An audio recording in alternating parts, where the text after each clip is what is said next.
Hail, good gentlefolk, and welcometh to the RHAP sleep chamber and morn meal. My nameth is Mike Bloom, and that was my best Shakespeare in the park. There we go. A little something to start off your day, Liana Boraas, who looks as mystified as Sierra did at that tribal council. I thought at first you were gonna do Jeff's British accent. That's what he did. Did you not? Is that what that was supposed to be? I mean, from the tone of your question, it sounds like I didn't succeed in the mission, but yes, that's the intention behind it. Okay, both equally bad. So I guess you did really capture Jeff Probst's essence then. There we go. Exactly. All right. Well, we are talking today about a big episode of Survivor. Of course, a very eventful week. And Survivor certainly added onto that with the return of the auction, a power flip, and at the head of it all, glasses free since 2024, is Andy. And we're going to talk with somebody who, listen, if you're not subscribed to the confessional at this point, what are you doing with your life? Because you're missing out on the fact that this guy put out an incredibly timing appropriate piece this past week about if Andy's life in Survivor was a movie. And it's safe to say, Kevin Jacobs, that we have, granted, we saw many weeks ago, but we have reached quite the climax in said film. I'm endlessly fascinated by Andy. He is everything. He is all that. Every week he is interesting to watch. And if he doesn't win this season, I'm right. Give me Andy on 50. Give me Andy on 49 also. I love this man so much, and I am ready for the Andy doc. The constant fixture on Survivor becomes Andy. Yeah, put him in every season. It does feel scripted. Right? Like, doesn't it feel scripted? When Andy comes up with $0 from the auction or for the auction this week, no way. Him walking right past the tubes, no way. Well, and I was also rewatching that scene. Pretty sure he wasn't wearing his glasses. So that, listen, I get the whole aesthetic approach to like, listen, I'm a whole new person now, but also you are nearsighted or farsighted in this case. You should probably wear your glasses because you will get zero money at the auction as a result. And you're assuming it wasn't intentional. Yeah, I mean, that's a good point as well. There is this next level idea of, okay, if I don't have any money, then I won't lose my vote. And while I think that Andy, unfortunately, wasn't able to eat anything at the auction, he was able to serve up his former tribe members a nice slice of humble pie. Tasty.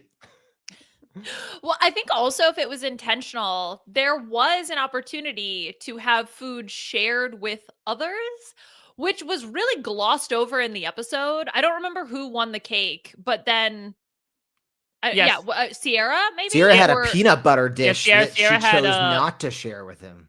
Yeah, she had the bowl of peanut butter, the ode back to the Amazon, and she picked, Gabe and Caroline, I think, and it is a little bit like, now maybe there was an unwritten rule that because Andy had no money, he had zero stakes in the auction. Like, he couldn't participate in anything, including being brought in. He was a voyeur only. Yeah, but once you spend your money, you can still, like, I think, didn't Gabe spend all his money at that point? So couldn't he? He's still... Yeah, but he at least had money to begin with. Like, maybe production was saying, listen, if you're going to try to play our game this way, Andy, we're going to try to outplay you back right now. You can't even talk during the auction. In fact, go stand in the corner and face away from us and think about what you did not finding any of those beautiful tubes in the jungle. It's like a knowledge without power kind of thing. Or what is safety without power? Safety without power. It's the opposite, where he has to stay. Yeah, exactly. And you don't get to do anything. Oh my God. Well, Kevin, what have your thoughts been about Survivor 47 so far? Because we have sort of not reached the final stage, but it is a pretty pivotal stage. The jury has now officially begun, despite the sort of like maybe stutter start we got with the merge and then splitting up again. And it does seem like, again, a huge phase shift in Andy finally being able to come into his own with this big storyline, a big rarity in Survivor, and we'll see how much it plays out for him down the line. But considering everything that's built up to this point, what have been your thoughts about the past 2 months of Survivor 47? what I like most about this season is that they have players. The players are playing, which I know crazy that stands out to me. But almost all of this cast seems like they actually want to win and they're willing to play to win, which I really appreciate. So even someone like a Caroline who hasn't necessarily been front and center in every episode is clearly a smart player who is self-interested, and that's all you can ask for. In terms of the wacky weird stuff, there's enough to keep me interested. So I really enjoyed Rome. To me, Rome was a WWE character. He knew he was on TV, he was playing it up. I really enjoy Andy. I really enjoy I mean, I actually think they got to get out Teeny soon, because Teeny is such a fun character for me who's also playing a great game. So I'm having a good time. Is there too much of people losing their votes and not letting the players play? Absolutely, but I'm enjoying it. Mhm. I think that's probably a solid assessment of the season, because it's not overtly wacky, right? But there's enough smattering in there. And I think that the thing that stands out really is how every single player is actively trying to make a difference and have their way happen, right? And I think that this episode is a really good example of that, where you have this Rachel, Sierra, Sam debate going on about who they're going to split their votes between. Who is it that is the main target? And we get to hear everybody advocating for their position. Genevieve advocates for Rachel, Teeny advocates for Sam, right? Saul advocates for Sierra, which ultimately comes to fruition. And so we really are seeing everybody try to put in their input into the direction the game is headed. And Yeah, and that makes me very excited, especially for the first. Sorry, go ahead. Well, I mean, I think on the surface it's not wacky, but if you go deeper, for example, Saul kind of played this straight man for the pre-merge, and now he's putting together his SSA and wearing Rome's shirt and a secret. I think on the surface level they're normal people, but if you go one deeper, they're freaks, and I like that. Yeah, that's exactly it, in my opinion. It is the sort of secret freaks, the iceberg freaks, just sort of oh, you seem fine on the surface, but because I think especially in comparison to 46, a lot of people early on were like, where is just the absolute wackadoo chaos that came with that? But what I love is that we sort of get a little bit more of the vegetables to balance out the candy diet that was 46. That this might end up being the most strategic season of the new era. I completely agree with what both of you are saying, and especially from Liana's perspective, that pre-tribal council strategizing scene is honestly one of my favorites that I've seen in a long time, because it was this weird sort of proxy war where each of the three Lavos were each sticking up for one of the three Gatas that were in danger. And it's also a lot of fun as well, because again, on paper, you think, okay, now Andy sort of cobbled together octet is now going to run the rest of the game, but it's become abundantly clear, and it should be early on, that it's we can abdicate some control, but at the same time, I want to make sure I get what I want done. I think what's also really fun about this cast is I feel like they have a really good chemistry together, whether it's them joking to each other, or in the case of some of these, you mentioned Rome and Saul, these big rivalries as well. I think that this cast happens to work really well together, not only from a strategic perspective, but the interpersonal perspective. As we've talked about numerous times in the past few weeks, they are not afraid to wear their heart on their sleeve. Even someone like Sierra, not as emotional as a lot of the boots that came before her, but still very clearly surprised and pissed off. So there really is a lot to enjoy about this season. I mean, that said, I'm sort of on and off about the auction this time around. For some reason, Jeff has it in his head that we need to stick with this idea of, okay, it's a race to lose your money the most of it, the in the fastest amount of time, or else you're going to lose your vote. So if we had to have that, then sure, pile more random stuff on top of it. Do a cashback program to trick the people that try to bankrupt themselves.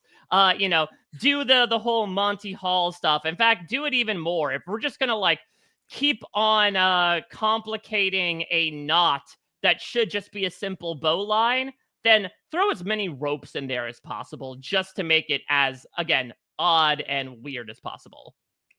Yeah, it's For me, the way that Gabe did his best Drew impression at Tribal Council, where he was talking about the World War I ceasefire, I like that element of it. But if you're going to take someone's vote away, it makes it actually even more serious. I'm with you. Go more camp. Let them.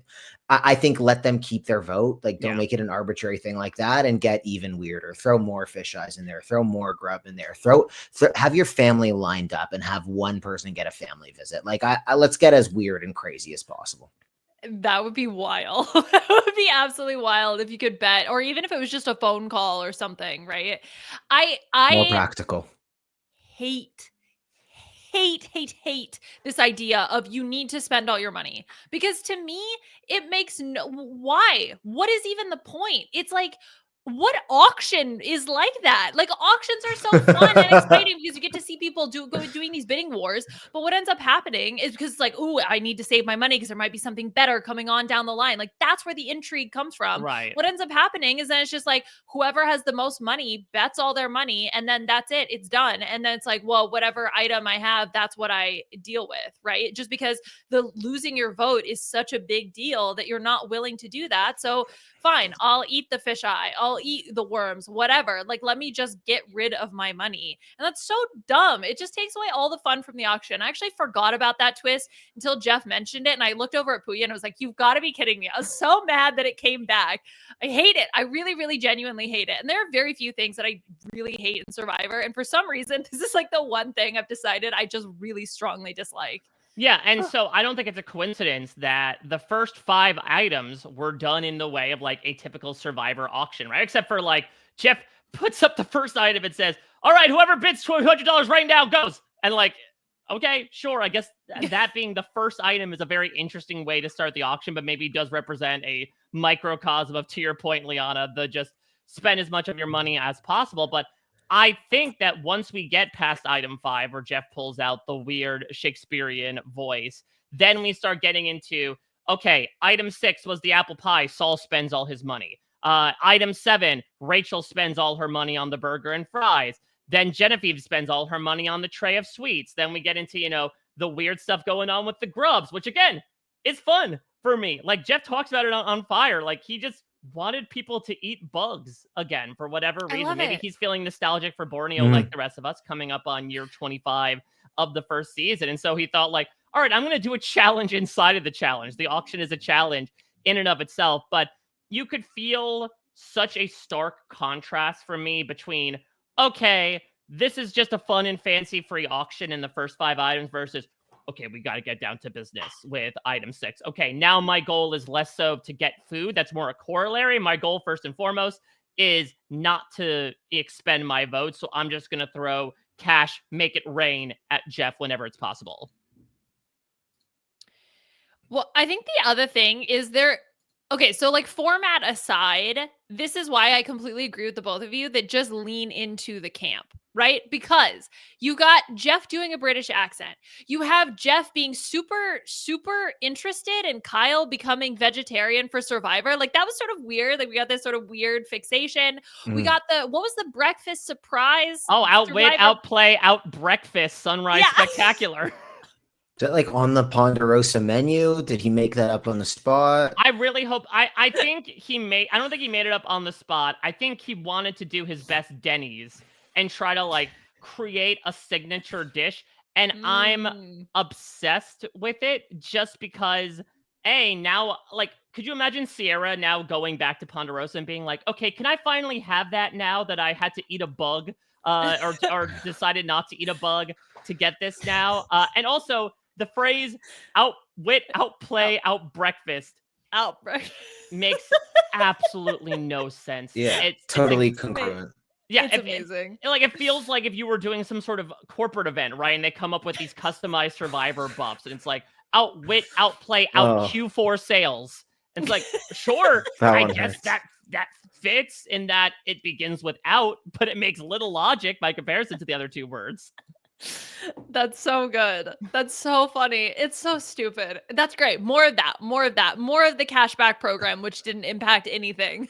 It was $60, right? Like, it was okay. It was the only one with cashback. Yeah, didn't understand that at all. And then of course, my one of my favorite moments to cap things off is after the auction is over and Jeff looks at the camera and he's telling you to apply to Survivor.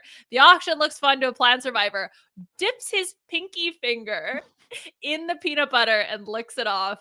What a weird moment. It was Well, amazing. I think it really hit this happy medium for the Probst Master General in that it's like, okay, I want like a button to end this on. Hey, there's a big glass of peanut butter still here. I'm going to dip it in and lick it off. But also, these grimy ass people who haven't showered in 2 weeks just stuck their absolutely dirtied hands into this confectionery jar. Like, I don't want to catch anything. I've still got 12 days left of this. I got to be in my tip-top shape. So, like, let me go for the least amount of cross-contamination possible. A little pinky finger peanut butter. I can make sense of this, actually. So there's a theory that many years ago, Paul McCartney was replaced in the Beatles by okay. by a lookalike body double. Yes. Now, personally, I don't believe that. But what I do believe is Glad roughly you a few seasons ago. I think we still got Paul. I think Paul is still out there doing his thing, like you know, playing with wigs sometimes, the solo stuff. What you know, he does. He's out there. I think a few seasons ago they replaced Probst with someone else that looks like Probst, and this character, this person who is speaking Shakespeare and sticking his pinky in. I'm not convinced this is Jeff. Oh, I mean, Survivor Man. Well, I think it's more so. Could they have like been trying to test some sort of prototypical AI piece? You know? It could be.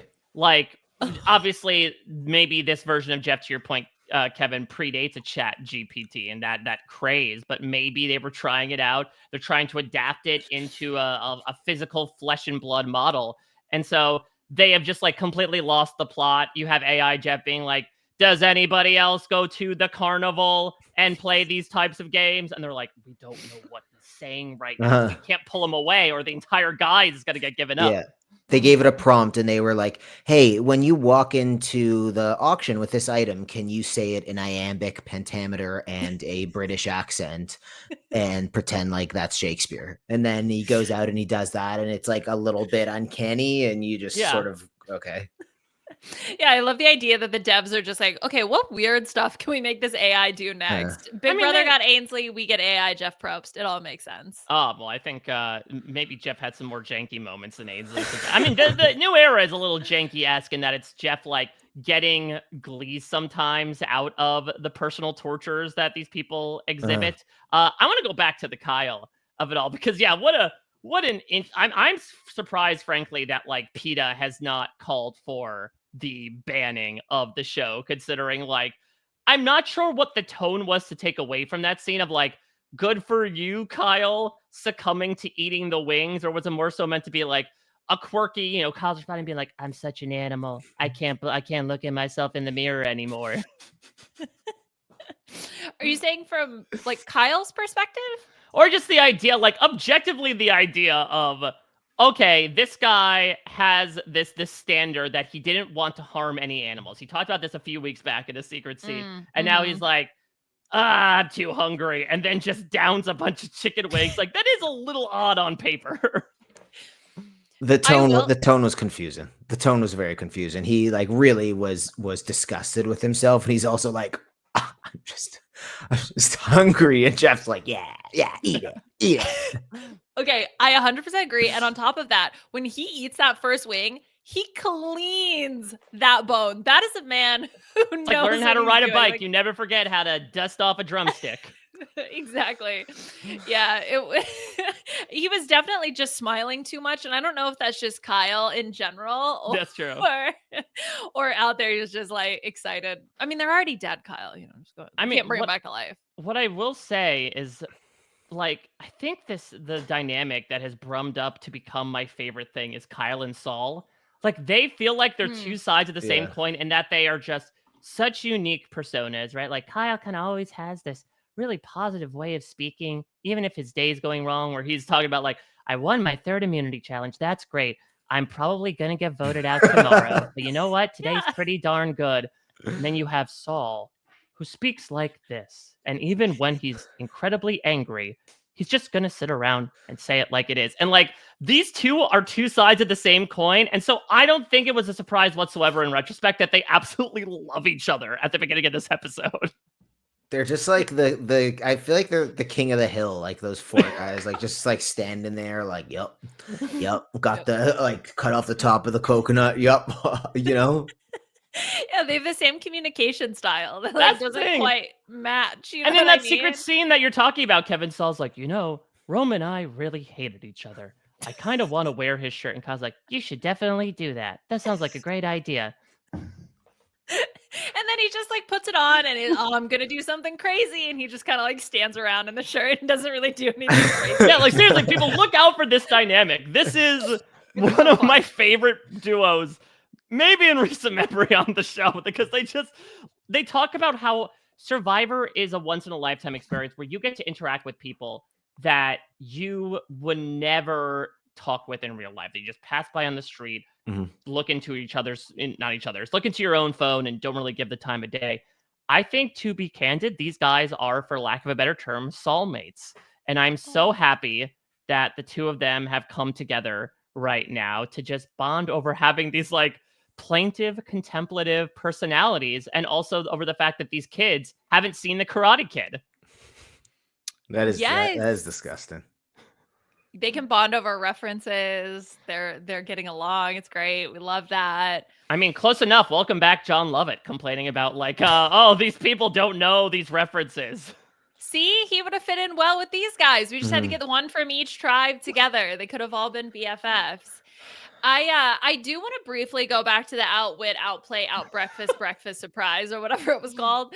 And Jeff AI. So I did ask AI to name food dishes based on Survivor just to see what would come up. And it came up with some pretty generic ones: tribal council tacos, blindside brownies, but it did come out with outwit, outlast, outsnack nachos. So there's some credence to this theory, I think, with AI Jeff Probst.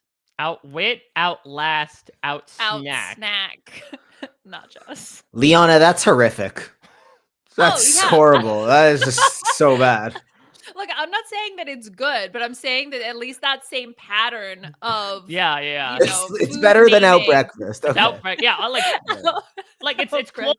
Doesn't even make sense. That's not a verb. Breakfast is not a verb. I mean, that's the thing. If I was given the exercise, it's like closer to what I would give as my answer, which would be out chip for a nacho-based dish. But it's definitely, to Kevin's point, not just naming the time of day that you usually have this meal, which is where we settle with outwit, outplay, out breakfast, sunrise spectacular, which also sounds like the name of like a Survivor fire festival. Like, hey, come to the outwit, outplay, out breakfast, sunrise spectacular, Chase Rice, Ben Katzman, playing one night only. I would go to that. As long as there's food. Apparently that's breakfast surprises or whatever it was called. No, it's only the grubs. Aw. Are we banning margaritas? That's a good point. I think we have to. Yeah, so now we have a curse, folks. Especially in the new era. We had last time Kelly Nalbandian drank a margarita, relished her time there, got voted out that very episode. Sierra, lavishing in her margarita, takes a fake selfie with Jeff, ends up getting voted out in that very episode. And I believe also, I think it's Rob's fact checker or someone online has also tracked that the last two auctions that happened before the new era, which was Worlds Apart and which was Cagayan, the person who bought the margarita in the form of Jeffra and Jen, got voted out in that episode. What my theory presupposes is, I don't know if we need to get rid of the margaritas. I would more so say, like, I don't know, if you're a young woman, and it's tough because I would imagine it's a bit of bread and butter when it comes to like, I see a marg, I go crazy, but like, stave off temptation, save your money. Don't go in on the margarita because chances are that's going to spell your doom more so than the hangover the next day. What if the item's covered? What do you do? You're done. You bid on it and you're done. Your That's game's it. over. It's fate.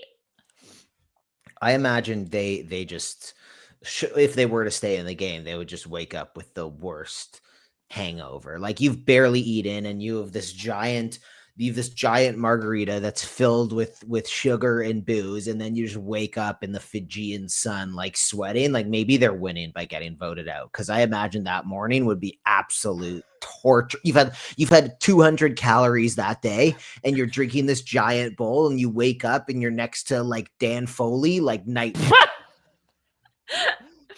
Yeah, maybe that's what it is. Maybe it's like sort of a mercy kill. It's like, Yeah, look, we'll put exactly. you out of your misery. We'll send you to Ponderosa. Don't worry, it's okay. I mean, that's the thing. Maybe they should provide more unhealthy items for these starving people so that it just makes you feel like, you know what? I don't need to go strategize today. Like, I'm just too full. Yeah. I'm too hungover. Yeah. And so then everyone else plots their doom while you're still trying to like nurse the havoc that the margarita wreaked on you. Yeah, the Del Campo special. Oh, meat's so tender. So how do we move forward from here? Because it looks like Hell hath no fury, like a Sam scorned. It seems like that he wants to sort of set fire to everything now that it was abundantly clear that the Gata Tuku war has resulted in quite the casualty. My mind keeps going back to what Jeff said preseason about how the theme was ever shifting power. Do we believe that that's the case? Do we think that like this alliance of 8 will hold to get rid of a Rachel or a Sam? Or do you think it really was, okay, we'll work with each other for one vote, but there are bigger fish to fry? I think it's going to be interesting to see what Tuku does in this situation, because I feel like even though, yes, we got to hear everybody sort of advocating for their position, we didn't hear as much from them. So Caroline, for example, had talked so much about Rachel's such a big threat. So is there a universe where, okay, now we go back to Rachel? Or is this a situation where we don't want any one group to get too much power, but they still have 4 people? So I think there's absolutely a universe where if Kyle, for example, immunity winner extraordinaire, is available to be voted out, do things shift in the other direction and Kyle ultimately ends up going home? I think we're going to see a very fluid gameplay throughout the rest of the season, especially because we have so many cross-tribal alliances now.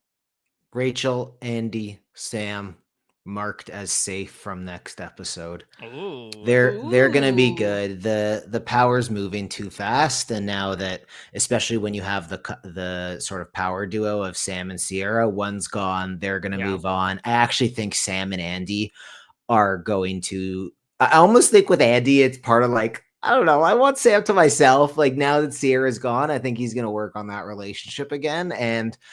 I mean, they got to take out a Tuku if they're gonna, because it's getting a little tight. There are 4 of them. Like I think a Tuku's going. I think it's going to be Kyle the second he doesn't win immunity. Because also look at the fact that, like, yes, the Tuku stuck together as a block this time around, but it's because Gabe was up on the block. And Gabe has probably the most connections from what we've seen in this Tuku block, where obviously he has the thing with Sue and Caroline. And it seems like he had some sort of connection with Kyle where he was feeding him all this Tiana stuff. So I do think that if and when Kyle is vulnerable, that I could see, again, we've said it for weeks, that like Sue is looking for any and all excuse to kind of turn on Kyle. And I can imagine this would be the case. Maybe it also pushes forward this idea of, what ended up happening with the Tiana boot, which is like, we're not this unified block of 4. Don't worry about us. I could see, to your point, Kevin, it sort of just becomes this game of like, okay, this week, what's the block of voters that are the most threatening? And then you vote one of them out, and it's like, well, they're not really threatening anymore. They lost a number. Let's focus on this other thing, rather than necessarily what Sam was advocating for, which is just like this pure cleaning of house of one in particular alliance. I think that there's no way that that's going to happen. I mean, one, obviously knowing what Jeff said, but even just if you look at the game board, you look at the connections that people are making, there's so much going on. And you have now Gata down to 3, even though Andy's obviously sort of flipped. You have Lava with 3 and Tuku with 4. And so I have to imagine there's going to be some sort of spreading of the votes as they seem to pick off whoever shifts now to the top of being the threat list. That seems to also just be the general game plan in the new era in general once you reach merge. Let's put our cards down right here. Does Rachel play her idol next episode? She obviously makes this fantastic read to play the shot in the dark, to basically gauge everybody's reactions, to see if she needs to play the idol. nobody really does a thing, and so she decides not to do a thing as well. Do you think, though, she's spooked enough in being left out of the vote to say, like, I'm playing this next time no matter what, because there's a good chance I could be surprised again? No.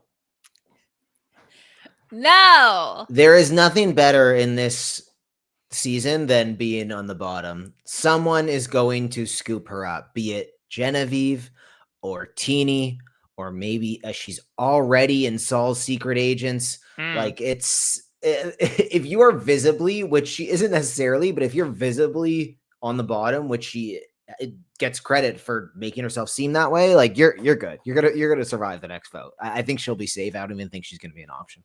Wow. What And do I you think, think Liana?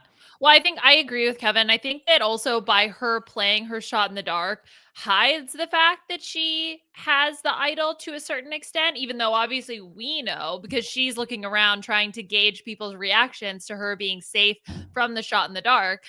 But okay, so now she knows that. She knows that, yes, while she was left out of the vote, she was not the target. She got 0 votes on her.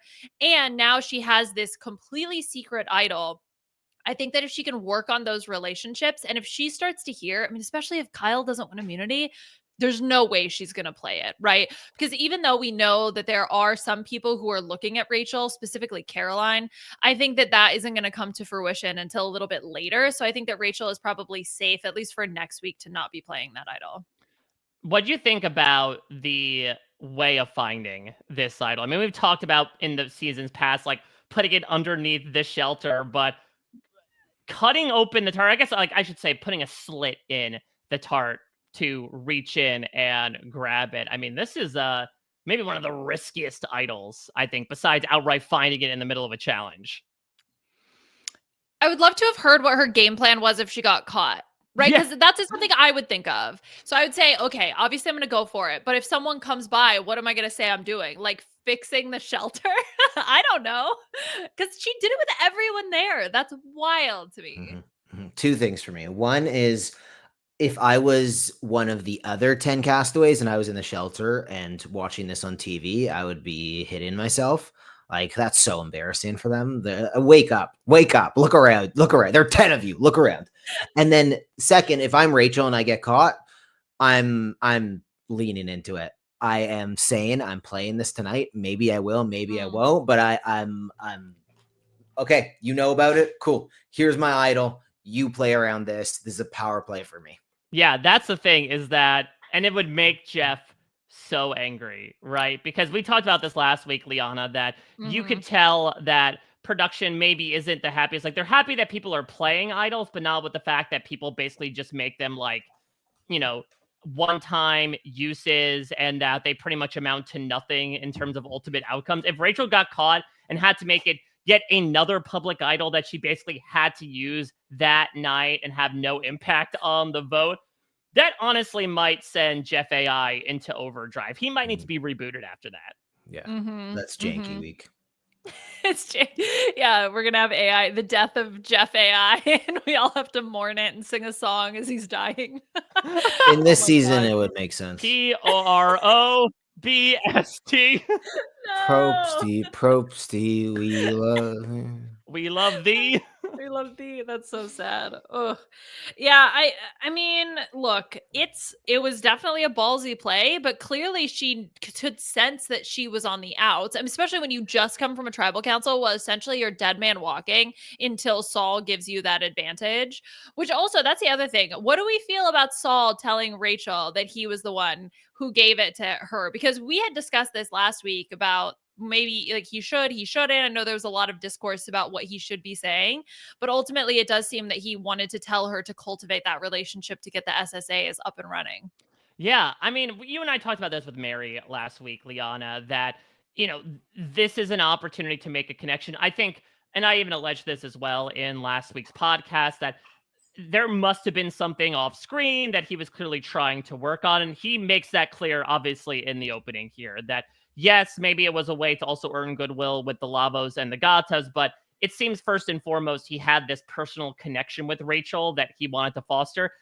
I do find it interesting that he basically tells her, like, and don't tell anybody or it will hurt me. I mean, I guess it works from this perspective because it's like, I am one of your biggest lifelines in the game, and so if you hurt me, you're hurting yourself. But at the same time, I feel like it's sometimes a tough deal to make in these social strategy shows of like, hey, don't do this thing because it's really going to reduce my chances of winning the game.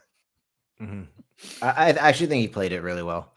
I maybe wouldn't use the same phrasing for keeping it a secret, but you gotta use it to build the relationship. And I think waiting on it until this game moves so fast, an hour before tribal, be like, I was the one who saved you 4 days ago. Oh, like it's kind of hard to move on that at that time. I like the play. I think if at that moment he had essentially tried to make a final 3 with her, I think that's perfect because then it's not about when you say, oh, hey, don't tell anyone. It's not about Saul. It's about Rachel, right? Like he's saying, don't tell anyone because I want to go to the final 3 with you and we need to protect us. It becomes about the us, the we, not the I. So I think that could have been a good way to, and maybe he did that. Maybe we just didn't see it. But I think also then it affirms like, hey, look, I'm very serious about going to the end with you. And then hopefully that can lock them into this sort of silent agreement. Yeah. So we shall see. I mean, that's also a really interesting relationship. And we talk about, to your point, Kevin, of like, Rachel's going to be absolutely fine next episode. That is not only a good reason why she stayed this episode, but maybe moving forward is like, if we continue to have these Lavo 3 really be in the middle of everything, if you have someone vouching for you so much as Saul is, then yeah, that can hopefully combat any sort of wave that someone like Caroline continuously brings in. And I guess Genevieve now is sort of on board saying, oh, Rachel's too threatening at this point. Yeah, like if this was the traitors, the Lavo 3 would be the traitors. And if you make friends with the traitors, they're going to look out for you as they're committing their murders. Exactly. Didn't land. That didn't hit. That didn't hit. No, I love it. it. I mean, that was the strategy of a Survivor winner on that show last season, right? That was Sandra's entire MO. It's like, oh, or she claims of like, oh, I knew who the traitors were, but I knew if I buddy up to them, then they have every reason to keep me and no reasons to get rid of me. Yeah, I mean, I just think there's so much power in those 3. They're probably going to cannibalize each other at some point. And like them meeting in, I think it was the water to like discuss everything, did give me a lot of shades of the traitors going up to the tower and pulling off their metaphoric hoods and talking about who they want to kill tonight. Thanks for saving my metaphor there, guys. Anytime. Well, if only they had the terrible portraits on the portrait wall as well. Yeah. Do you think Jeff should, after snuffing someone's torch, like take a portrait of them off the tribal council wall and throw it into the fire at the center? Please. Yes, obviously. Because I think that we got rid of like the Jerry Springer-esque final thoughts to the contestants. Jonathan LaPaglia is still having them going, especially with some puns thrown in there. So I think it's a good reason for Jeff to bring them back. Like he could pull Sierra's portrait off the wall and says, the only thing that you can't nurse is a nice burn from a blind side, and then just toss the portrait into the fire. Did you just come up with that right now?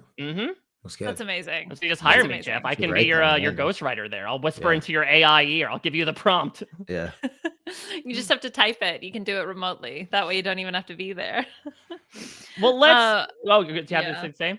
Well, no, I was just the other thing, and this sort of leads into what we're going to talk about with our predictions, but I do kind of want to talk about like the arc of the Sam Sierra pairing and how we got so much buildup of like them as a pair, and then we got to see everything. I mean, obviously it started with the Andy starting to turn, but I think even especially in this episode, there were just a few little comments that were included by the editors that I really appreciated. So Sam, when he was doing his commentary of the money hunt, when he goes, Andy, last as usual, and we know that Andy is going to turn. So it was sort of this just beautiful setup for ultimately everyone going in on the 2 of them. And then you had later on in the episode, the Sierra confessional talking about, we're just dragging him along. We have him in our pocket. And then Andy saying, they think they have me in their pocket. And that was so beautiful. I really appreciated that from the editors telling that narrative.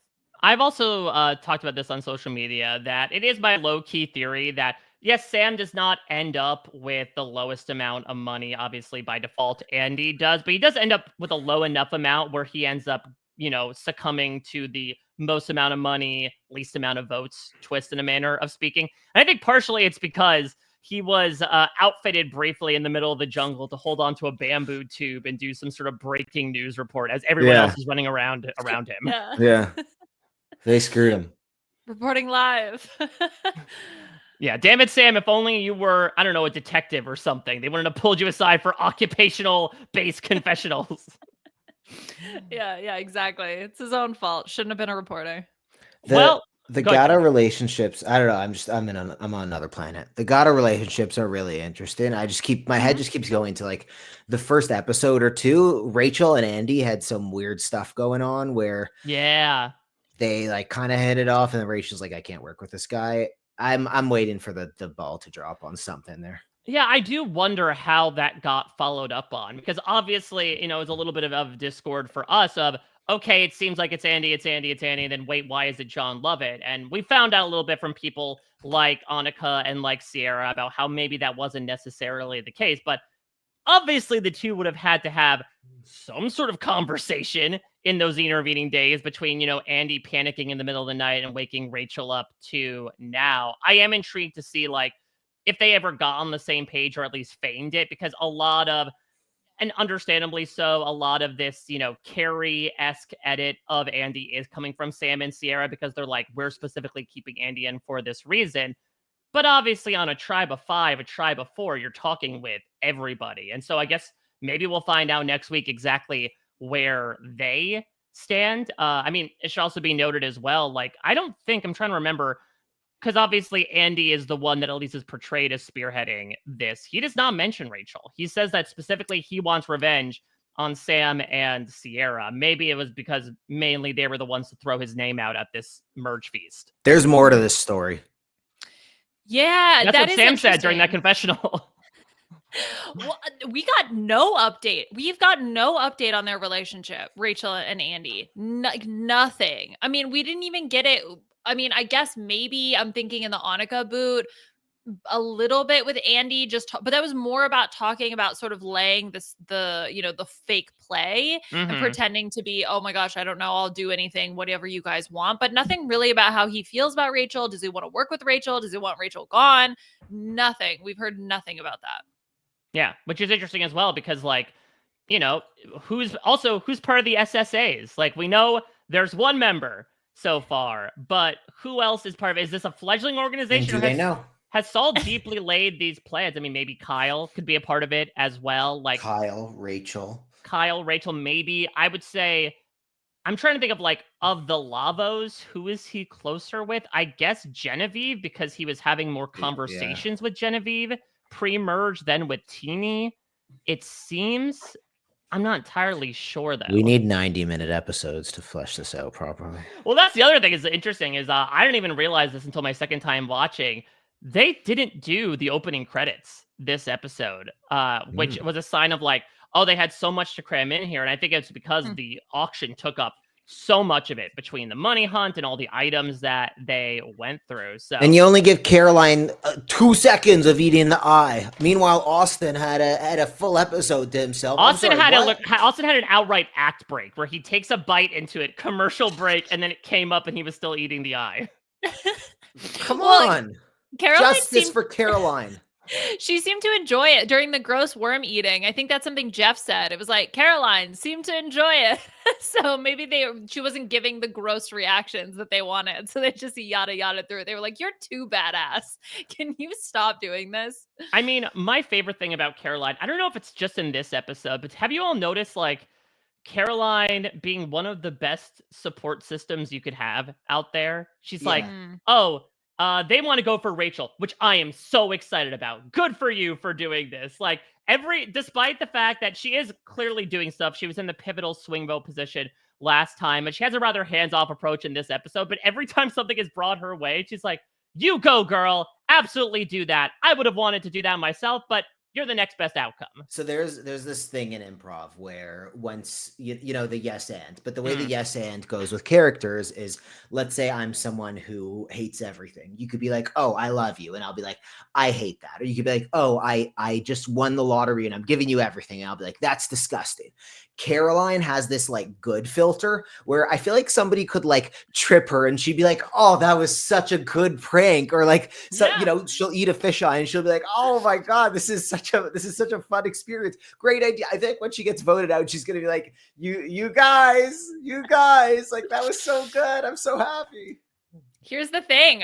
She's slotted into, if I had to pick someone who's going to win, it's her at this moment in time. Interesting. I think so. I don't know. We might not see that where we actually get to see her go, good job, guys. I think we're going to see, hey, thanks, guys, for giving me the money.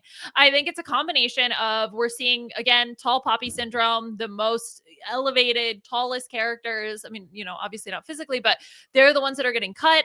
I think that Caroline is someone who's clearly, that go on girl attitude is so good. Isn't that someone that you just want to keep around? I think she's not perceived as a threat. She's got really tight alliances, especially with Sue.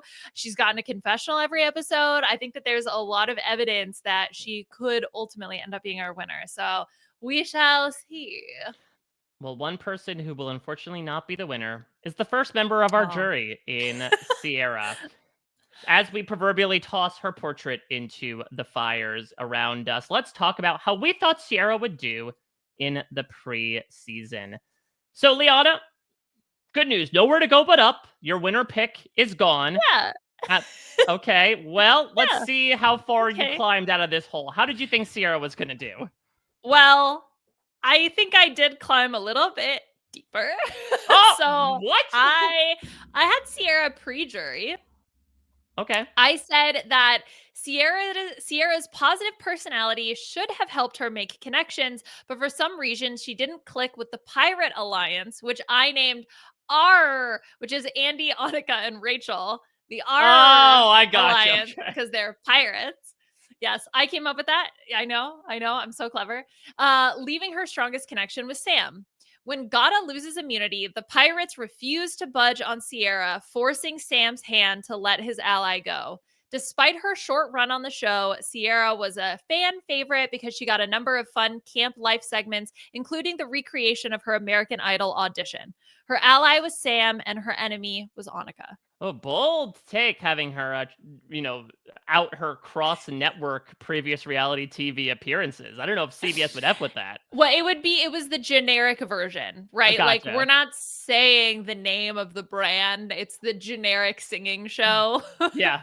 When I was on Network Singing Show. Yes. With that really mean British judge. Exactly. Unnamed. Yeah. Well, Liana, from a positional perspective, you and I are back on the same page. Hopefully, like Andy and Rachel. I also had Sierra going pre-jury, albeit a bit later. I had her as our mergatory boot. So I said, Sierra calls it with her preseason prediction of being in a JT-like position on Gata. Her affability and non-threatening persona endears her to everyone on the tribe, putting her in a great position early on. Sierra makes an early connection with Sam over their shared broadcast experience. However, her true heart lies with the Gays and Days alliance with the women, John and Andy. Unfortunately, Sierra's gullibility rears its ugly head as John is able to convince her at their first tribal council to turn on Annika, believing his half-truths about things she said about her. After seeing one of her closest allies, John, gone at the swap, Sierra attempts to pivot in the individual game. Unfortunately, Sierra just has too many coincidences to Jessica Johnston from Heroes, Healers, Hustlers. She's a nurse, and the first boot at the merge, picked off as someone the other tribes feel is a social threat, but not well connected enough that anyone will fall on their sword for her. In short, if you're a friend to many, you're an ally to no one. Her closest ally was John, then Sam, and her enemy was the power of friendship. That was her enemy, the power of friendship. Isn't it to all of us? It's really poetic if you think about it. It's really, it's cruel. A cruel mistress, the power of friendship. That's what they say.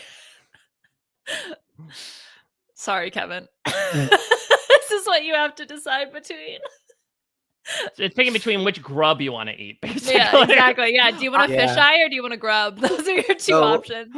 So, Liana, you had some good stuff with the positive personality, that she was fun, that Sam was her close ally. Mike, I think you had some horrible takes and also some that were like actually really, really accurate. Specifically, not the merge Tory boot, but the merge boot. JT like position. In some ways, she was in the pre-merge. She had all the power. JT, but anyway, she was just really well liked by everybody. And she had an early connection with Sam. She did turn on Annika, which you had as well, Liana, but attempted to pivot, social threat, enemy is the power of friendship. I don't know what that means. But Mike, when you have too many friends. Mike, the answer is no one would stand up for her, and Sam didn't even have a vote who was her closest ally. So, Mike, you're getting it this time. Yeah. Power of friendship, baby! It conquers all. Such a simple, understandable. Her enemy was the power of friendship. That made a lot of sense, and that really resonated. Enemy is the power of friendship. Yeah. Yeah. Well, I've been advocating against friendship for a long time, so That's it a doesn't. terrible Oh yeah, thing. I read your takes during horrible. Big Brother 18 and 19. I know, Liana. I know. Ugh. All right, well, Big Brother 19 is underrated. wow. Okay, just kind of like how Kevin at the Kevin 15-minute mark dropped the just bomb. slips in a little Big Brother hot take. Let's move like on. the $60 underneath Saul's let's move apple on. pie. Yeah, This is a cashback. Doesn't program. change anything. That's actually a really hot take. Yeah, let's move on. All right, well let's move on. And I don't have some hot takes for you, but I do have some hot items right off the auction block because look, we got the return of the Survivor auction, and I think it only proper that we go shopping proverbially, and none of us are losing their vote. Instead, we are winning, or at least one of you will be, this game of The Price is Roark Survivor 47 edition. For those that are unaccustomed to a B&B tradition, how this is going to work is that I have scouted out eBay and Etsy. I was searching like these contestants did and found a bunch of bamboo tubes, unlike Andy, of some nice little chestnuts of items. I'm going to present an item along with some details, and you each are going to write down how much you think this item is priced for. We will, just in honor of Angela's dear departure on Big Brother 26, we will not go with Price is Right rules. I will say the closest, no matter over or under to the number, will get the point. And hopefully, holiday season is right around the corner. I started seeing some Black Friday deals. This might be an opportunity to also give people some ideas for things they want to get for the Survivor fan in their life. Well, as we know, enemy is the power of friendship, so maybe not. All right. Well, you might be able to build the power of friendship with our first item here. Oh. I think it only appropriate that since this is Survivor 47, and since Rachel found maybe one of the most minimalist idols I've seen in Survivor history, which is also very fun, right? Because it had to be one that was small enough to not seem incredibly bulky in the tarp. So it is quite literally 2 beads and a string. This one's a little bit more ornate. This is Survivor Season 47 Hidden Immunity Idol Prop Replica Beware Advantage Lavo, Gata, and Tuku. And I did leave in there that is free shipping. This is from Freak Like Me with 2 E's on Etsy. And this is all 3? This is a package of all 3 together. Gotcha. Yes, along with the Beware advantages and all the documentation available. So, Liana, let's start with you. How much do you think this is worth? So I think the fact that free shipping is in the title means that it's more expensive than it should be because they're trying to entice you. Like, don't worry, you pay this price, but it's going to be free shipping. So I'm going to go with $30. $30 from Liana. Kevin, what about you? Well, the first number I wrote down was $47, and then I thought, no, that was a subconscious thing like magicians do because I saw 47 on the screen. I'm looking at these notes and the advantages, and I moved it up to $56. $56. Well, Kevin, you do get the point, but you could have gone with that magician logic just a hair under $47. $46.91 for this. And yeah, I didn't even think about the 47 timing and pricing until you brought it up. That makes a lot more sense in retrospect. They should just made it 47 then. Well, I mean, maybe they were doing it like including tax. Maybe it's $47. But yeah, I think it'd be very cute to have it priced like that. But yeah, if you want to, and I will say, I don't know. No offense to those that package these idols either in replica or realistic version, but these are not inspiring me incredibly. No. Also, it just really highlights how crappy the idols look. Like Lavos is just 3 beads. You should just make this. I think, yeah, exactly. Like, I think we could just make these ourselves, And but then the it's person's not. gonna be disappointed when they get it. I mean, what? I know, I Yeah, it's know. like you wonder why people get fooled so much and are able to make fake idols. This is the reason. Like this, Yeah. it's just it's like making any sort of complicated dish. Like once you understand the technique and you have those specific Yeah. ingredients, you're able to make something pretty darn good. Lava's looks much nicer than the other two. I'm just gonna throw I that think it's out because of there. like the vibrancy of the red. Maybe. Maybe. I don't know. I also like that the Tuku one, which I'm imagining is the Tuku one on the bottom, has like the Yeah. blue fringe on it, which none of the other tribes do have. Well, I like the little coin thing Mhm. also. All right. Well, These are bad.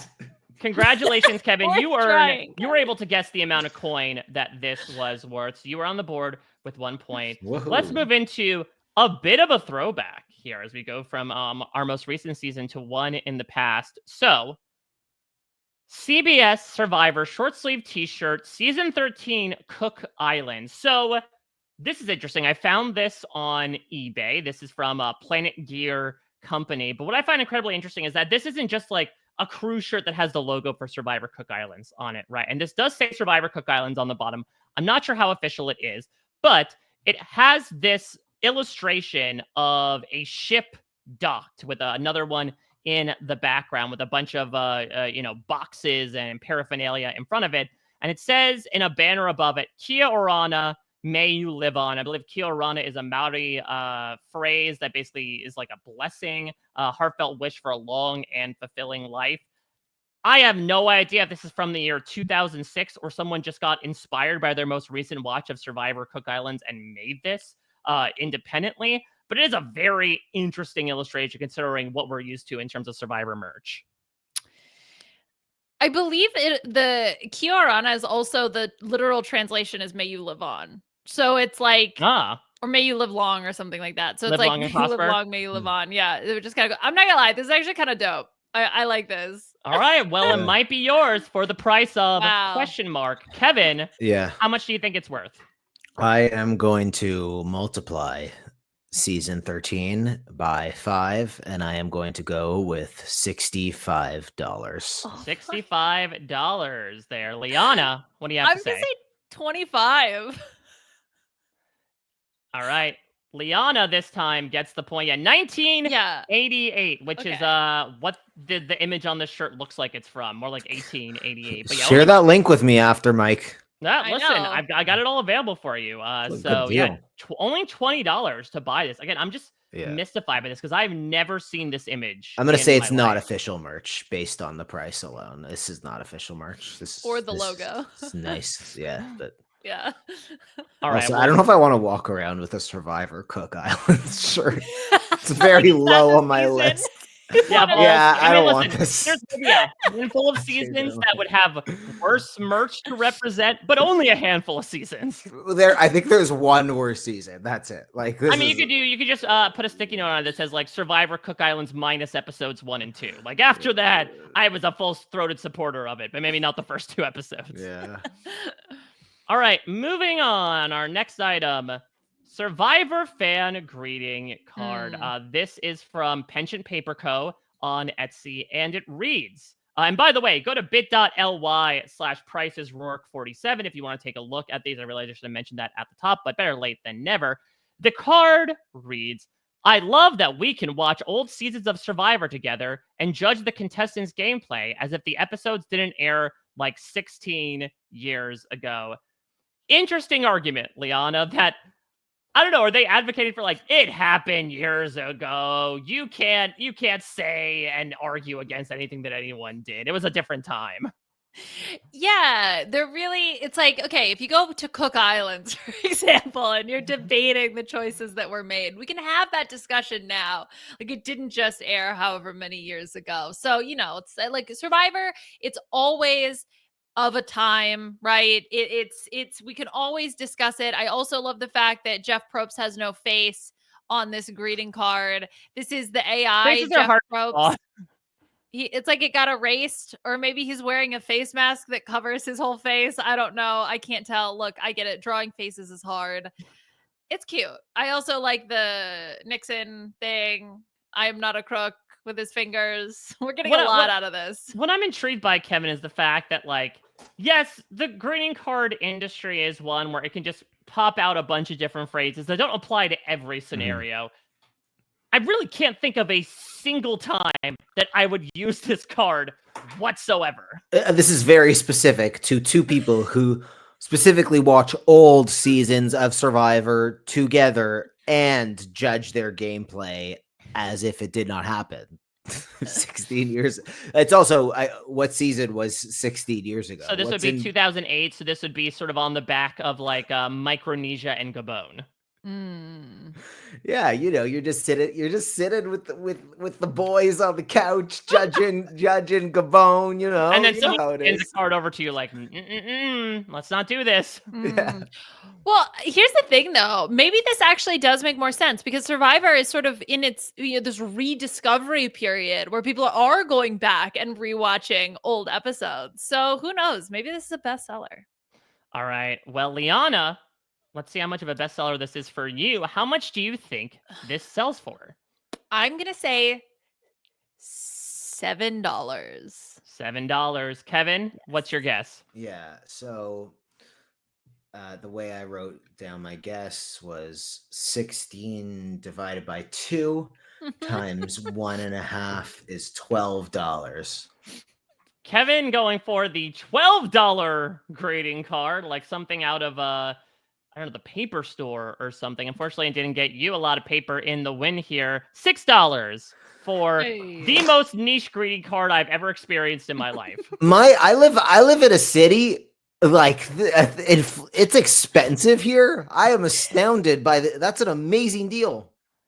Yeah, for that person in your life where you watch specifically Micronesia and Gabon with them. Though I guess in a couple months, I guess you could also throw Tocantins and Samoa into that as well. It's only a meager $6 for you to purchase this greeting card. This is written and designed by Eric Reichenbach. This is his logo. It's got Dabu doodles all over it. Yeah. All right. Next up, well, listen, we got some paper. Let's talk about something that could serve as kindling for a flame. Jeff Probst prayer candle. If you're in a time of need, say, Lord, I mean Jeff, be your own Russell Swan. You can purchase this Saint Prayer candle available in 3 cents from Radical Sabbatical Company on Etsy. If it helps, you can choose between, they all cost the same, but Comfort Spice, Sea Breeze, and Vanilla Bean, which is my personal nickname for Jeff Probst. Kevin, give me your thoughts here on the candle and how much you think it's worth. You know, you walk into a candle shop, you breathe in. It's probably not something, unless you're a candle connoisseur, that you really woke up going after that day. I think this is the kind of thing that you see on the shelf, you buy. So that's going to tell me that it's under $20, but this is in 3 cents. Very beautiful. I'm going to say $19.99. All right, $19.99. Liana, what about you? I think it's over, but I'm debating dicking Kevin and saying $20 exactly, or was there not a write down our guess rule? Was there not a rule to write down our guesses? Because if you want to open the store, Liana, open the store. Open this. Do it. Okay, do it if you dare. Okay, fine. I said 30. $30. We've got and this time the luxury wins here. $36 for the Jeff Probst Saint Prayer candle, which is interesting considering that, with no offense to the seller, it's a pretty bad Photoshop job here. Jeff looks like he has the thickest neck imaginable to support being fitted onto this saint's body. Jeff Probst. Yeah, exactly. Look at his little hand and his big ass neck. His hand is like the entire, oh my gosh, it's so funny. Also, I can't decide if I think this is sacrilegious or not, but I love it regardless. The other thing too is like the tribal council, or the torch is also a little, it's a little wonky. So I don't know what was happening there. They tried to make his neck even thicker. They were like photoshopping it and ended up expanding out the side of the torch. I don't know. Honestly, my note to Radical Sabbatical Company, make it all neck. Just have it be the width of the entire candle. Yeah. The full circumference. Yeah. Yeah, that's what we love. Is this a real candle or is this like a electronic candle? No, looks to It's be a a real real candle. Okay. Does it look like a real candle? Well, I Oh, I- thought the little I don't flamey know. thing at the top looked fake, The but that could just tribes? also be the Photoshop. Yeah, let's see. It looks like nope. For best results, burn candle 3 to 4 hours of each lighting. So it looks like there Oh, are yeah. instructions Okay. that you can, and it is made of wax. So Mm. All right. Just like Jeff's neck. all right. Well, starting to become less neck and neck right now, as Liana is ahead of Kevin 3-1, but there's still plenty more great stuff to check out, including our next item. If you want to dress like Saint Jeff Probst, do I have the item for you? This is on eBay, courtesy of Dazzleum 2. New, but vintage, CBS Survivor hat, like the one Jeff Probst wore in early seasons. This is verbatim the title of the listing. Liana, give me your thoughts about the bold choice to use wicker in a Survivor hat. I don't think I've ever seen. I mean, you're the historian, Mike. Did Jeff ever wear a wicker hat on Survivor? I would imagine maybe once or twice, but it just seems like, now granted, we've seen people in the past like wear wicker hats or baskets on their heads to try to keep out the sun, but it feels like from a rain perspective, it seems like an untenable material to use. Well, I mean, and that's also mesh in the back, right? Like this is a baseball cap. My favorite hairstyle, wicker in the front, mesh in the back. The back, we all love it. And you know what they say? I love my hats as I love my furniture. So I wrote easily down broken by Donnie Fairplay. Yeah, I wrote down 35. $35. Kevin, give me your thoughts on this beautiful piece of headwear and your guess for a price. This could be AI. This is one of the weirdest, ugliest hats I've ever seen. It doesn't do it for me. It's almost so bad that I would want it. Like Exactly. it's just so interesting to look at the design choices of what I believe is the original Survivor logo with the wicker, and then the mesh, which is usually like a trucker hat. I don't know what's going on. I wrote down 14 and I have no reason. Okay, so we have 14 versus, what was your price again, Liana? 35. 35. I believe by a nose, Kevin is going to get it, but it was very tight because it was $24.99 for the hat, which honestly, like, I paid like $40 in the past for hats. This is pretty, I mean, I guess you get what you pay for, and so I don't know if I want to wear a fourth of a basket on my head. Wait, Kevin said 14?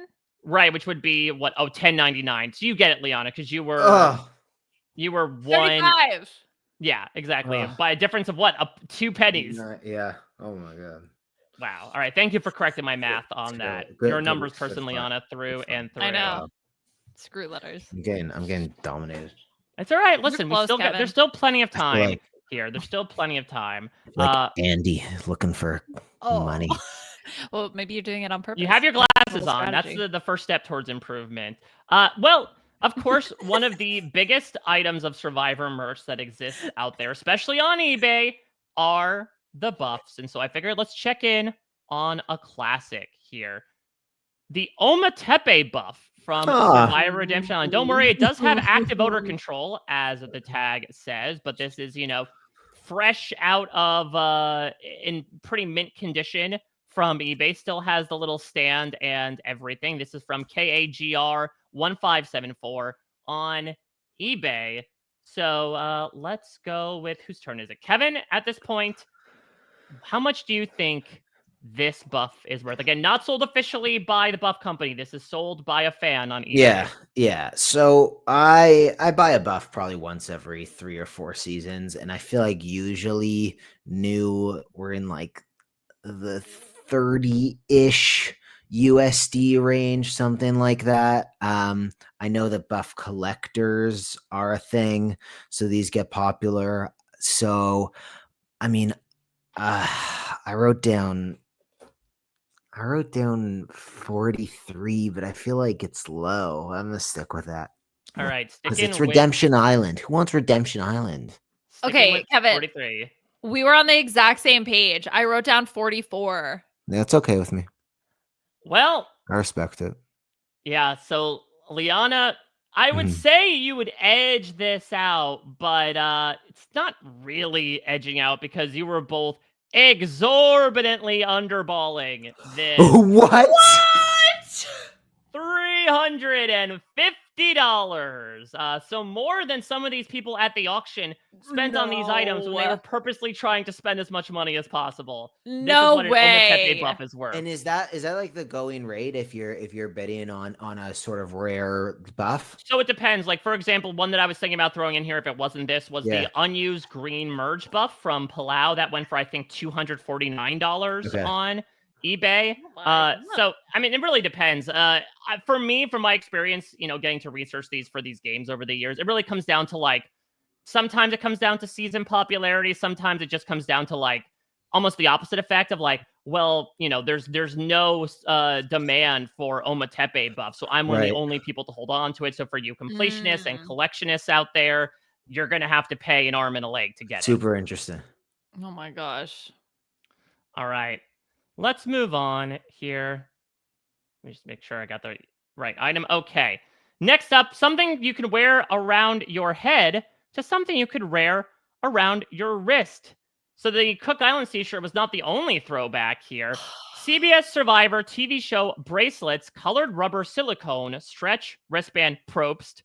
Don't know why they threw Probst in there at the end, but basically these are like Survivor Live Strong bracelets. So these are green, blue, red, and orange silicone bracelets that have the logo on it, have your images of like a torch and a tiki and the logo for the show on it, as well as just the word Survivor written out.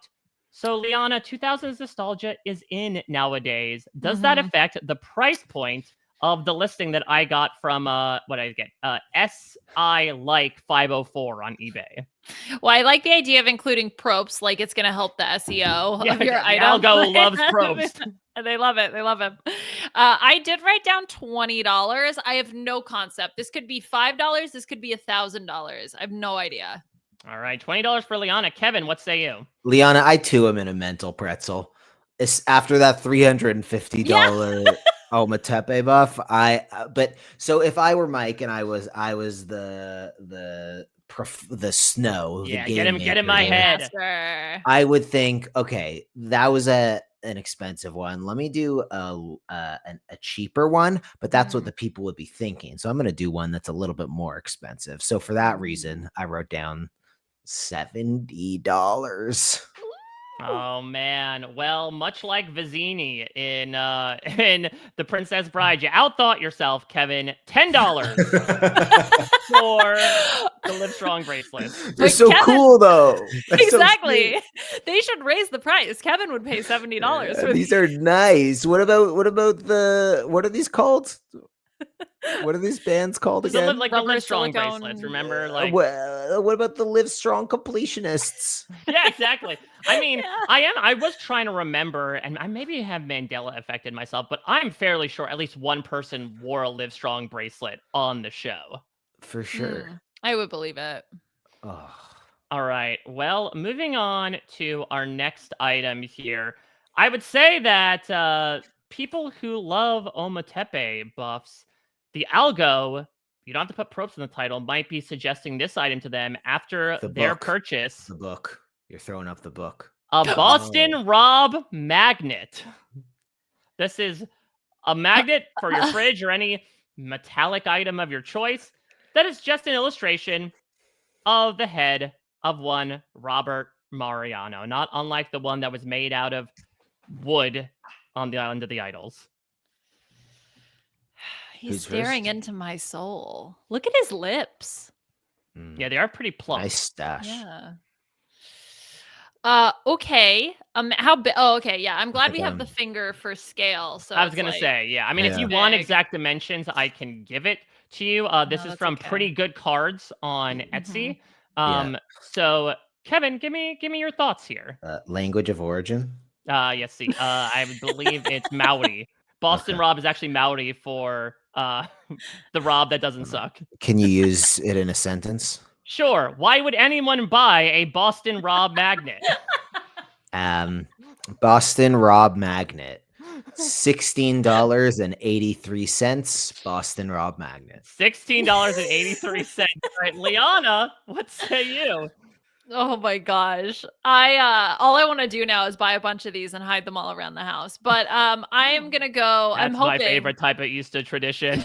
exactly. Yeah, instead of eggs, we're hunting for little Boston Robs. Okay. So I'm hoping it's cheaper than Kevin's, and I'm hoping it's cheaper than mine also, so I can buy a bunch and hide them around the house. I said $10. Okay, well, Kevin, fortunately, you are repelling these winds like a magnet. It is $5. It's cheaper than the greeting card. It That's is. what I was. Oh, that's what I was using as a metric. I was like, well, magnets have to be more expensive than paper. Yes, but the paper is a universal language of, Oh. hey, we watched Survivor from a decade and a half ago and unfairly criticized the players. Boston Rob is a much more unique thing that you want to put on your fridge. Just his little head. I mean, I It's think it great. would be interesting if you're looking for some sort of motivator of like, the thing that would probably most disincentivize me from late night snacking and opening up the fridge would be staring at Boston Rob at eye level. Yeah. I think they need to make a bigger one for that, like a full, like a proportionally sized Boston Rob face magnet. Neck-sized Probst candle with Yes. the Boston Rob magnet. Yeah. There we go. All right. Well, in case you haven't figured this out, we are now moving into the weird phase of this game for our final few here. Oh. So you could certainly look into the eyes of Boston Rob using this magnet, or you could stare into the eyes of a lot of the prominent men of Survivor history with our next item. Hotties of Survivor mug. So let me paint a picture here for those that are just listening. So this is a mug that is festooned with attempts at illustrating some of the biggest faces in Survivor history. From left to right here, we have Ozzy. Ozzy here saying, I believe it's "I'm having feelings I've never really felt before," which I believe was his final tribal council speech to Amanda in Micronesia. We have Joe saying, "My family is the most important thing in my life." We have the aforementioned JT. I believe that JT is saying something like, "I don't know why everyone trusts me so much," and maybe the accent. We have, I think it's Woo saying, "I'm looking fine, bro." And then on the top, we have Ken McNichol, I believe from Millennials versus Gen X. Oh! Who I believe in this picture has some form of Bell's palsy because his mouth is just a little deformed. And he is saying, "They think of me as the pretty boy, but I have the strength to make it far in this game." And then finally, I think it's Malcolm. That's Malcolm. That's for I think sure it's Malcolm. The shirt gives it away that it's Malcolm, though I also love the fact that they just like used graphing paper, like generic grid lines, to make a shirt that does not go with the angle whatsoever. But Malcolm is saying, "This isn't just some quickie alliance. Wham, bam, thank you, ma'am." Of course, that famous quote from Malcolm. So, Kevin. Yeah. How much do you think people would pay to pour a nice old cup of hot coffee into these hotties? Everybody's been underestimating me, so I'm going to have my Andy moment. I'm going to take a look. Oh. I think some people would pay a lot of money for this. I think there are some people who would pay a lot of money for this. And if I'm thinking, what's a regular mug? Well, based on the prices here, which do not line up with my conversion to Canadian or my life in Toronto, I'm going to say that a regular mug would be under $10. Let's call it $8 based on these prices. Now let's elevate it. Someone is, paying for some of these people's extra content. Some of these people are following them around everywhere. I'm going to say, I'm writing down $13.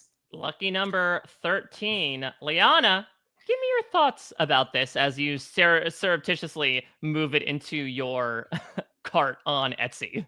I mean, yeah, obviously I'm going to buy this. The first thing I notice also though is that I believe Boston Rob is also on here because I see the "you take care of her, I'll take care of you." That's from All Stars, right? From what I'm seeing, I'm trying to get like a full from all the illustrations I'm seeing. I don't believe Boston Rob is on here. But who's this? We've bad from? angles. Under Hotties of Survivor. Yeah. There's Oh, a yeah, quote yeah. that doesn't correspond to Woo's quote on the other side. So I think there's a tiny little Boston Rob there. Yeah, I just don't. He's not in any sort of depictions from a good mood mugs and more of him on here. Maybe he has the extra surprise. He might just be like the hidden Boston Rob, right? Like the fringe benefit. Oh, you get a nice little Boston Rob. Oh, you know what? I do see him now. You're right. You take care of her. I take care of you. Yeah, exactly. Now, I wouldn't buy this for Boston Rob. I'd buy it for deformed Ken McNichol. But that being said, I did write down $25. $25. I feel really good about this. I'm hoping it's 13. I'd rather pay 13 for this. Kevin, you're feeling good about this. Yeah. And you should. Hey, yes. Oh my God. Wow, Here's a win. $25. Okay, obviously I'm buying this immediately. Please send me the link. Yeah, and absolutely. And I will say, maybe one reason to incentivize you to get it. I did take a look at the Boston Rob illustration they used, and it's quite fun. It's quite fun. Yes. It's no magnet. I will give it that. Now, look, we love to play some fun and games here on the B&B, but who's to say you all can't do that as well during the other 6 days we're not talking Survivor? Survivor Party Game. So this is a group of games from It's Game Night on Etsy. These are 8 games that you can play in person with people during, I don't know, a bar mitzvah, a retirement party, a funeral, whatever the occasion might be. The Survivor Party Pack has all the something best funerals. yeah, has some Survivor Party Pack.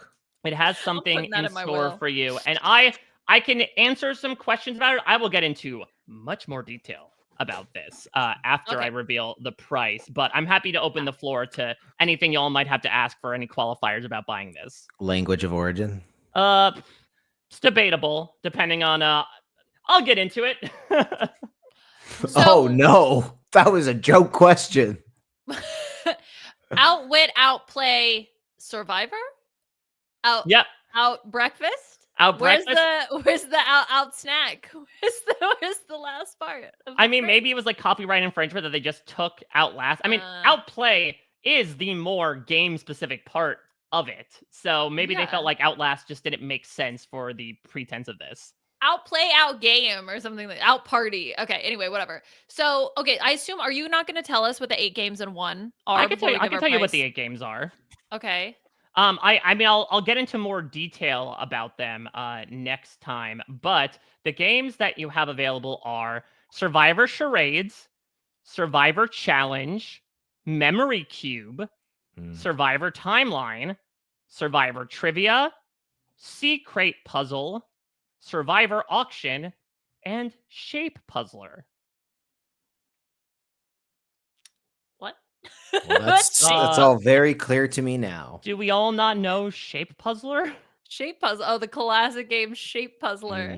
Shape Puzzler. It's No. the one where you are standing on a platform and you have to like move your body to fit through a body-shaped hole. Yeah, exactly. That classic Survivor challenge. Yes, I remember that one. All right. Wait, So, what? it's Kevin. Is this like $1,000? Yes. I mean, it's your guess, Liana. So give me your logic here. I won't say much more after that. We can get into, again, a lot more of the details once I actually reveal the price. But talk me through your logic.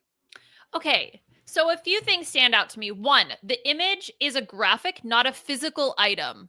Okay, that's the first thing I'm noting. That I'm not actually seeing the product. Okay, so then I'm curious, especially given the Shapey movie party game. That's gonna be like a big thing, right? To move through a shape, right? Okay, whatever. You're not helping. So anyway, so based on that, I think that this is quite expensive. I'm not going to say $1,000, but I am going to say $500.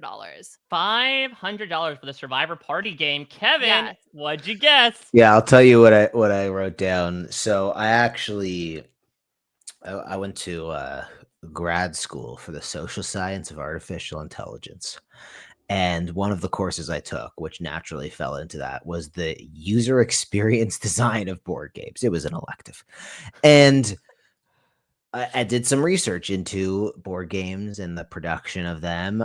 Pretty low margin business. It's like fairly hard to make money unless you're in one of the top few board games. Like there's so many board games out there. It's not even that hard to get published.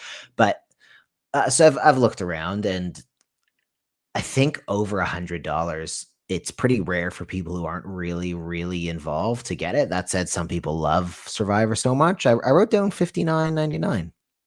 Okay, so we have $59 versus $500.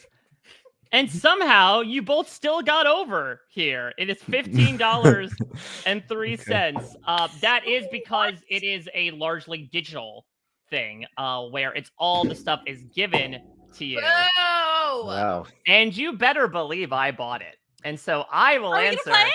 any and all questions you have. Well, let me read the concepts of what these games are to Okay. you, and you can make a judgment call based on that. Yeah, Liana, I wasn't serious about the shape puzzler.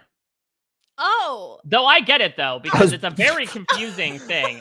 So you. I was starting being with completely facetious. That's so mean. Survivor charades, players will grab a word from a hat or a bowl and act out the word without using words. You have 1 minute to make a correct guess.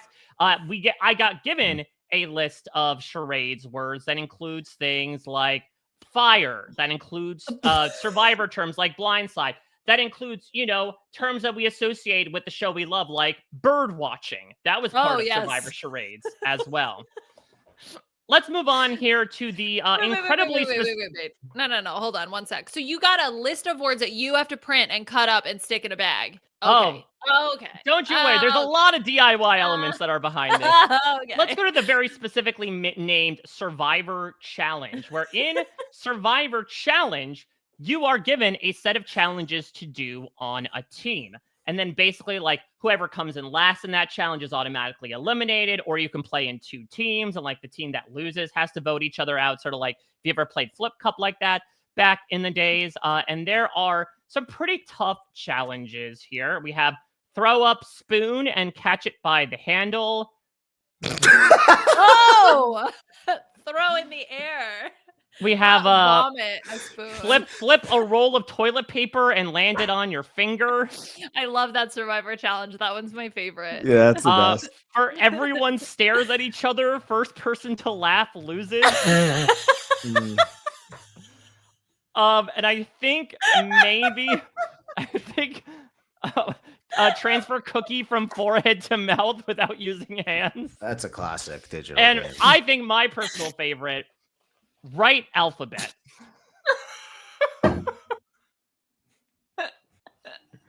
The Dr. Sean echo heard around the world.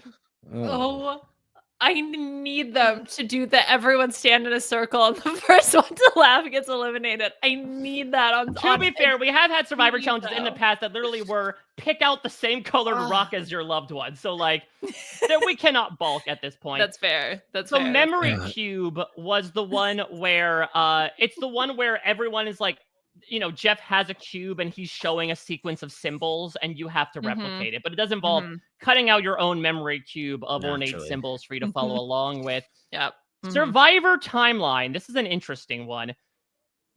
And okay, maybe this is where I don't know necessarily if English was the first language made by the creators of this, because the description of this was answer a set of questions using Survivor locals based on each season. Teams will then have to the logos in the correct order in order to correctly answer the question. Yeah, country game vote out first, land on the back of that past. Exactly. What was that? TV, lamp, man, dog, that cognitive test. Yeah. So the timeline questions are things along the lines of like, put in order the seasons that have a hidden immunity idol in them, or like the seasons that Boston Rob participated in. So you get given cutouts of the logos of. This should also be noted as well. This only goes up to 39 seasons, so it hasn't necessarily been the most updated. It's back in 2019 at this point. Gotcha. So to that point, Survivor Trivia. Yeah. So Survivor Trivia, this is actually, it's very fun. There's a video version where a question pops up on the screen and you have to answer the question. Some of these questions being along the lines of, where do jury contestants go between each tribal councils? Oh, okay. So Ponderosa. Each Tribal councils. Is that a trick Mhm. question? Because it's plural. Each Yeah. tribal councils. Which Survivor contestant famously wore a black hat and was known for his strategic gameplay in multiple seasons? What? I mean, I guess dark blue kind of looks black, depending on how you look at it. It like is what? So what's the Fedora. answer? The I believe it's fedora. Boston It's Rob. supposed to be Boston Rob? Oh, it's not. It's not Russell's fedora. Russell? Oh, that could be the case as well. I'm sorry, I was distracted by what phrase does Jeff Probst use to describe the ultimate goal of the game? Win. Outwit, outplay, Outwit, outbreakfast is the outplay, answer. Oh, of course. Yes. Yeah, this is this is interesting. This one is what is the name of the challenge where contestants must balance on a small perch or hold on to something for as long as possible? What the immunity challenge? I All mean, of you them? were close. It's endurance And- challenge, but I And would have. on hard idle. I mean, that's the thing. I would have gone super duper specific, but apparently I would have been wrong because the answer is just endurance challenge. Mm, That's great. love All right, endurance so challenge. let's go through the other games here. Secret Puzzle. Yeah. So, oh, sorry, this is Secret Challenge, as in the instructions. Teams muscle arrange a 6-sided multicolored cube so that all sides are the same. First team to complete puzzle earns 5 points. So I think this is like the match a series of cubes that it's no colors repeat on the same side or all colors are on the same side. Mm-hmm. This is a very fun one. Survivor Auction. Feels a little meta given this week. Each player will receive an equal amount of money. The host will grab items / paper from a hat or a bowl and place it hidden. Once that happens, the auction will commence and players will bid on the items. Wait, so what? it's just gather things from around the house and put them up for auction using fake money. If it's not your house, can you just like grab someone's valuables, like the host, Yeah, exactly. throw in their jewelry? Their TV. Yeah. You're like, yeah, I'm putting the TV up for auction. Next up, Julius's child for auction here. Who wants to do that with their fake Survivor money? Yeah, this is wild because this has nothing to do with Survivor whatsoever. This is just grab things around you and sell them to other people. Liana, did you say $1,000? Said 500. 500. Okay, but in my head, I was like, if they're mailing you this big box, like it could be like all these things. That's why we didn't actually see it. Finally, Aw. the enigmatic shape puzzler. Mm. All teams race to complete the designated puzzle before the other team. Grab the color puzzle shapes and select the first puzzle you want to complete. Maneuver the shapes until you have successfully recreated the puzzle image. So this is a Slide tangram. puzzle? It's their way of doing Oh. a tangram, basically, Okay. where what you're given is like a bunch of shapes that some of you heard this before. You cut out. And I guess they're trying to recreate the thing of run out onto the course and grab a puzzle piece and bring it back, where once you get all the pieces together, then you form this shape. I also love the idea of on Survivor, they run out to grab the puzzle piece, but it's like 2 inches long. It's made of paper and they just have to carry it back. Yeah, so this is the $15 Survivor party game in a nutshell. Listen, I could have spent $15 on much worse Yeah. things, but certainly a lark for those of you that are looking to spend some time together. Now you have 8 ways to do so. I love it. All right. Why do one thing well when you can do 8 things? Exactly. Exactly. Why whole ass one thing when you can 8th ass 8 different things? Mm-hmm. Well, we have one last item for you. And maybe the most parasocial we've encountered throughout not only today's exercise, but really in the history of The Price is Roark. Amanda Kimball, Survivor, Heroes vs. Villains, Final Tribal, warned sorry, hand-signed with photo proof. So this is Amanda Kimball's Final Tribal Council offer from the only time she was on the jury in Heroes vs. Villains. She sold it and signed it. Kevin, this is more so for you a gauge of the internet more than anything, I think, at this point. How much do you think this is worth? And this is from DCTS on eBay. So if the Ometepe buff was 350, I have written down. I've written down I just never underestimate the freaks on the internet. I'm going 444. Oh Four, my four, gosh. four. In honor of 444. hopefully the fourth time we'll see Amanda Kimmel on a Survivor Yeah. coming up in 50. Yeah. Liana, what do you think? Amanda Kimmel signed sorry. Yeah, I think I may have underestimated the freaks on the internet. I said 250. 250. Well, I have to say, Liana, sorry for you.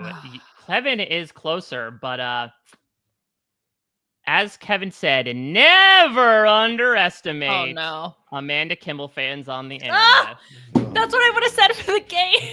I guess $999.99. we value different things. It's fine. I'd be intrigued to track, like, if this item has been on the market for long, what the price Mm. point was. Because I think also, you know, with specific sections of the fan base absolutely becoming enamored with Amanda Kimmel as Micronesia showed up on Netflix, I feel like that's a perfect way to really inflate the price.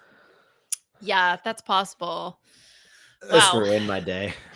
You I just don't I just you don't want to buy that's it? you could get a fourth of a Taylor Swift ticket for that. Yeah, but sorries last forever. And you could, true. of course, don this and do your own reenactment of the surely iconic Amanda Kimmel final tribal council speech to the final three of Heroes versus Villains. But we all remember. Well, listen, Halloween is but 300 something days away. Get an early jump on that because you know it'll be marked up to $2,000 by the time October rolls around. This is an investment piece, Kevin. You have to get in early on the ground floor. It's like, what condition is it in? Like, what is? It's a All right, picture of her holding it. Like, is it like? Is it? it says these items are on laminated? screen, worn, and in perfect condition. Oh, perfect Do condition. you frame Wow. this? And it also includes you a wear it? 4x6 photo signed by Amanda Kimmel as well. I But what's bet the some picture? people Is would it wear this it. It's picture? that, The it's one that of one her on the left. holding Yeah. Okay, so wait, so you get the sorry that she signed, and you also get a picture of her holding the sorry that she signed. Okay, this is some weird, Russian nesting doll of merch. And then now all we need is for someone to take a screenshot of this and have Amanda Kimmel sign this, and the cycle Yes. continues. Exactly. Well, congratulations to Liana for having a handily won victory here, but I think we're all the victors right now. We've all gotten some new things to stuff into our holiday shopping list. We now all have some games we can play at the next big RHAP event as well. I think we're overall the victors. And unfortunately, it is a time that we bring this to a close. They will close off not the Survivor timeline, but the timeline of the B&B. But of course, we'll end every podcast as we do with our guest highlighting a charity or a cause that is important to them. Kevin, is there anything you'd like to plug this week? Yeah. How about my friends at Motion Ball? Motion Ball for Special Olympics. They raise a bunch of money for Special Olympics here in Canada. You can look them up. They do a lot of cool events. They throw galas across the country. They do other fundraisers and stuff. And I think it's cool because sometimes with the charities, you give your money or whatever, and then it disappears. And then you're like, what happened to that? Is it just on a balance sheet somewhere? Like, what is going on? This is very cool to like see the impact because you get to play sports with the athletes and support them. And yeah. Oh, that's awesome. Well, Kevin, thank you so much. Always a pleasure to get to talk with you and to have yourself submit to these absolute shenanigans, to come in with the prevailing theory that Jeff may have been replaced by AI a few years ago, something that I will keep AI on. What do you have to plug? Again, as I said before, the confessional is really humming along strong right now as we're entering the final couple months of Survivor 47. Yeah, if you're not there, realitytvnewsletters.com. We write your favorite reality stars, write about what's really happening. It's just a different format. This week we got, you heard it here first, Dwight from Survivor 43 is writing something. He's told me a little bit about what's going on there. I'm excited. I think it's a really fun topic, and I think it'll be cool. Otherwise, I'm on TikTok, Instagram. I talk about movies, typically at Kevin Ted Jacobs. And I've been thinking a lot about like this immunity challenge, and I think I'm over it. Okay. Would you prefer any of the ones listed in the party game pack, Yes. including Would you rather have them throw a toilet paper roll in the air and catch it on their finger? Yes. Okay. Put that on TV. Put funny sounds behind it. Yeah. I mean, I think you're Survivor describing did once Big upon a Brother. time have them stack tiles from 1 to 100. Writing the alphabet is like a close cousin to that. Make them write down. I just don't like. It's like I agree with Sam. Sitting down and be like, it's 25% of my weight, 50 pounds. Like, there's something weird about this challenge. I don't like it. I don't like it. I mean, what's interesting is that, Charlie, I'll be interested to see if they bring it up for 48, because 47 barely had any time. Like, I'm pretty sure they went out to play either right after or right before the moment aired with Charlie winning and talking about how grip strength was the most important thing to winning. So they couldn't have tested it whatsoever. I don't know if people really took that to heart for 48. They could last out there for like months instead of the minutes that it usually takes. I wouldn't be surprised if Andy trained it. Andy was right in the mix there. Yeah, very true. Liana, you were in the mix, of course, doing your usual coverage. Anything you'd like to plug this week? Just keeping on with the Masked Singer. Also, Puya has decided we're all going to switch to Blue Sky now instead of Twitter. So he made me a Blue Sky account, so it looks just like Twitter. So you can now follow me on Blue Sky. I'm at Liana-ism. He's at Puya-ism. So that's sweet. Yeah, isn't that cute? That's so nice. yeah, I haven't used it yet, but he's going to show me how to use it later. So yeah, I mean, it's I'm on Blue Sky as well at Mike Bloom type. It's very similar. It's I believe the story is that it's a bunch of like previous Twitter programmers that are over there. So it's basically the same thing. You can check me out on all social media platforms, including Cameo at Mike Bloom type. Got to talk with Sierra this week, which was very enjoyable. Obviously, she gives her perspective on things like the comments about Andy, like the Annika vote, etc. Really great to hear her perspective on that. Of course, on the scripted side, still covering The Penguin, which is finishing up this week. TV for Real, I was gone, but Sasha was able to talk with Franny about Agatha All Along, which sounds like a very fun post-Halloween treat. I'm talking Battlestar Galactica, but I'll be back next week with Liana and a guest covering episode 9 of Survivor 47. It is a very exciting time. The jury has just begun, and as we talked about at the very beginning, it does feel like there's so many like independently motivated people at this point in time that it does seem like we're going to get a lot of ebbing and flowing with a lot of different dynamics. So yeah, even if it spells doom for Gada at the moment, I think that is going to be very short-lived, or at least I hope so, because that'll be a very fun thing to talk about next week with Liana and another guest. Thank you all so much for listening. Special thanks to everyone behind the scenes at RHAP for packaging this podcast for your eyes and ears out there. Thank you so much to Will from America for his fantastic theme song, and for all of you for listening and submitting yourself to these absolute shenanigans week in and week out. We're going to continue to provide that no matter what may be happening, including next week as Survivor 47 continues. Thank you all so much for listening again. Until next time, everybody, we'll check you out at your next stay.